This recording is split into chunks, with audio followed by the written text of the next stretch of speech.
Hello दोस्तों, नमस्कार। आप देख रहे हैं नौकरी क्रंच यूट्यूब चैनल। दोस्तों, आज मैं आपको एचएसएससी सीईटी के फ़ोटो अपडेट के बारे में जानकारी दे देता हूं। एचएसएससी ने सीईटी में फ़ोटो अपडेट की इंस्ट्रक्शन जारी करी है, तो आप लोगों के लिए ये वीडियो जो है ख़ास होने वाला है। कैसे जो है आप फ़ोटो को अपडेट करेंगे और फ़ोटो कैसे नया बनवाएंगे। तो उसके लिए मैं आपको बता देता हूँ। आप यहाँ पे अपना जो लॉगिन नंबर, जिस मोबाइल से आपने लॉगिन किया था, वो लॉगिन नंबर मोबाइल नंबर डालेंगे और यहाँ पे कैप्चा कोड डाल के लॉगिन करके जो आपके फ़ोन पे ओटीपी आएगा, वो ओटीपी डालने के बाद, वेरीफाई करने के बाद आपको ऐसा इंटरफेस नज़र आएगा। फ़ोटो का जो स्टेप है वो स्टेप नंबर 4 है। तो उसमें यहाँ पे इम्पोर्टेंट इंस्ट्रक्शन दी हुई है। In JPG format file photo should be older than 3 months, the photograph should be in colour.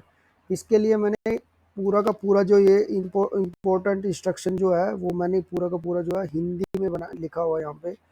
Hindi में महत्वपूर्ण निर्देश जो फोटो से रिलेटेड है।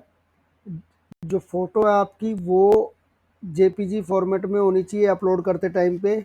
उसके बाद आपका जो फोटो है वो 3 महीने से पुराना नहीं होना चाहिए और फोटो रंगीन और 2 बाई 2 इंच के आकार का होना चाहिए। ठीक है, 2 इंच बाई 2 इंच के आकार का होना चाहिए। ठीक है, मतलब उसकी लंबाई चौड़ाई जो है वो 2 इंच होनी चाहिए। 2 इंच लंबाई, 2 इंच चौड़ाई ऐसे होनी चाहिए। और उसके बाद बैकग्राउंड जो है सादा सफ़ेद या ऑफ वाइट होना चाहिए। मतलब आपका जो फ़ोटो है उसका बैकग्राउंड सफ़ेद होना चाहिए। एक तरह से बात यह है, फ़ोटो के 80% हिस्से को सिर से ढकना चाहिए। मतलब आपकी जो फ़ोटो है उसका जो 80% हिस्सा है उस पर सिर आना चाहिए आपका। ठीक है। और फ़ोटो का रेजुलेशन कम से कम 600 DPI होना चाहिए। उसका रेजोल्यूशन जो है 600 DPI होना चाहिए। जब आप उस फोटो को स्कैन करके अपलोड करोगे ना, तो उसका जब स्कैन करते टाइम पे जो DPI है वो कम से कम 600 DPI होना चाहिए। फोटो प्रिंट स्पष्ट और निरंतर टोन गुणवत्ता वाला होना चाहिए। मतलब आपका जो फोटो पूरी तरह से साफ होना चाहिए, बिल्कुल क्लियर होना चाहिए, कटा फटा उसमें दिखाई देना नहीं चाहिए। इसमें पूरा चेहरा, सामने का दृश्य, आंखें खुली, बीच का सिर फ्रेम के भीतर होना चाहिए। कई बार क्या होता है कि जैसे फोटोग्राफर फोटो खींचता है या फिर जब आप स्कैन करते हो, स्कैन करते टाइम पे आप क्या करते हो, फोटो को थोड़ा सा ऊपर से स्कैन करते हो जिसमें सिर आपका कटा हुआ आता है। तो आपने ऐसा नहीं करना है। आपका जो पूरा का पूरा जो जो फोटो में सिर है वो ऐसे पूरा का पूरा फोटो में स्कैन होना चाहिए। इसमें पूरा चेहरा होना चाहिए, सामने का दृश्य होना चाहिए और आंखें खुली होनी चाहिए आपकी। ठीक है, बिल्कुल ही ऐसा नहीं हो आंखें आपकी बंद हो, हल्की बंद हो, कैसी, मतलब ऐसे नहीं होना चाहिए। चेहरे पर या बैकग्राउंड पर कोई ध्यान भटकाने वाली परछाई नहीं होनी चाहिए। आपके चेहरे पर या फिर आपके पीछे कोई परछाई नहीं होनी चाहिए। मतलब जब आप फोटो खिंचवा रहे हो तो कई बार क्या होता है कि पीछे परछाई हो जाती है या चेहरे पर किसी चीज़ की परछाई हो जाती है, तो आपके उस फोटो पे नहीं होनी चाहिए। धार्मिक कारणों को छोड़कर सिर ढकने की अनुमति नहीं है, लेकिन चेहरे की ठुड्डी के नीचे से लेकर माथे के ऊपर तक और चेहरे के दोनों किनारों को स्पष्ट रूप से दिखाया जाना चाहिए। ठीक है, धार्मिक कारणों को छोड़कर सिर ढकने की अनुमति नहीं है, लेकिन चेहरे की ठुड्डी के नीचे से लेकर माथे के ऊपर तक और चेहरे के दोनों किनारों को पूर्ण रूप से जो है उसका चेहरा एक तरह से पूरा स्पष्ट नजर आना चाहिए। कहने का मतलब ये है। और आपको मुस्कुराना नहीं है, बिल्कुल भी मुस्कान नहीं। चेहरे पर भाव तटस्थ दिखना चाहिए, मतलब आपको मुस्कुराना नहीं है। और आपके मुंह आपका जो मुंह है वो बंद होना चाहिए, ये नहीं कि आप मुंह खोल के फ़ोटो खिंचवाएं। आयोग द्वारा जब भी और जहां भी कहा जाए, उम्मीदवार को फ़ोटो क्वालिटी पेपर पर मुद्रित एक ही फ़ोटो लाना होगा।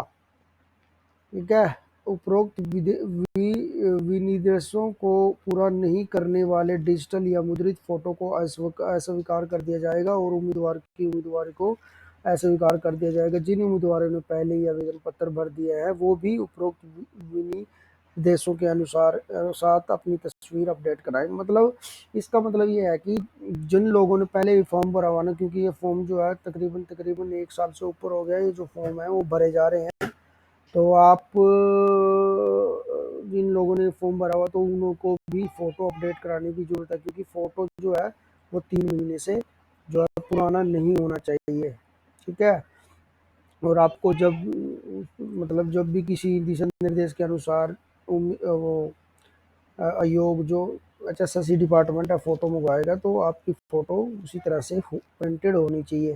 तो दोस्तों आपको मैं अभी बता देता हूँ यहाँ पे, अगर किसी तरह की कोई भी बात आपको समझ में नहीं आई कि जेपीजी का फॉर्मेट, ये 2x2 इंच की फ़ोटो कैसे अपलोड होगी, डीपीआई कैसे अपलोड होगी, तो आपको मैं मेरे कमेंट बॉक्स में आप कमेंट कर सकते हैं। मैं आपको पूरी जानकारी वहाँ पे भी बता दूंगा कि कैसे अपलोड होगा।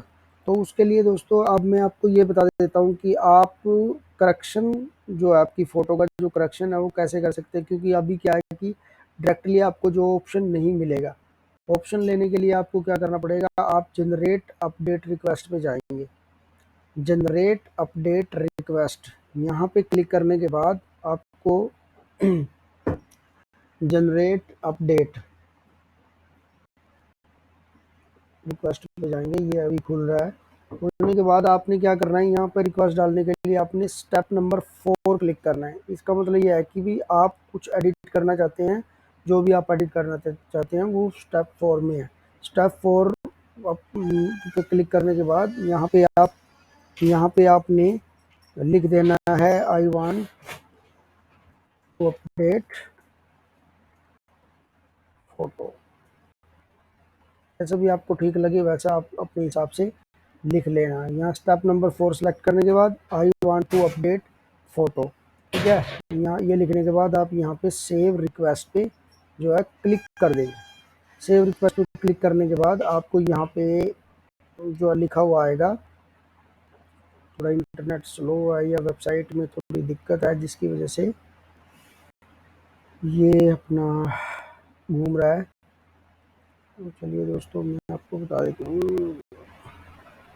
और दोस्तों आपको इंस्ट्रक्शन के मुताबिक मैं आपको बता देता हूँ कि आपने फ़ोटो ज़रूर अपडेट करना है, अदरवाइज आपको कल के दिन आपका जो फॉर्म है वो रिजेक्ट भी हो सकता है।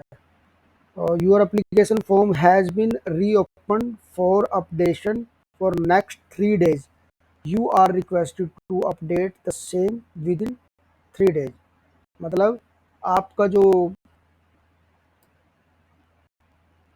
अगले 3 दिन में जो आपका ये है, जो आपकी रिक्वेस्ट डाली है वो 3 दिन बाद आपका जो सीधी बात ये है कि आपका 3 दिन अगले 3 दिन तक 3 के दिन के बाद आपका जो फार्म है वो खुल जाएगा। वहाँ पे जाके आपने देख लेना है, ठीक है? जब आपका फॉर्म ओपन हो जाएगा, ओपन होने के बाद आपने वहाँ पे जाके जो भी मैंने इंस्ट्रक्शंस यहाँ पे बताई है वो पूरी तरह से आपने रीड करनी है। रीड करने के बाद आप जो है अपनी फ़ोटो को आसानी से अपडेट कर सकते हैं पूरी इंस्ट्रक्शन को ध्यान से।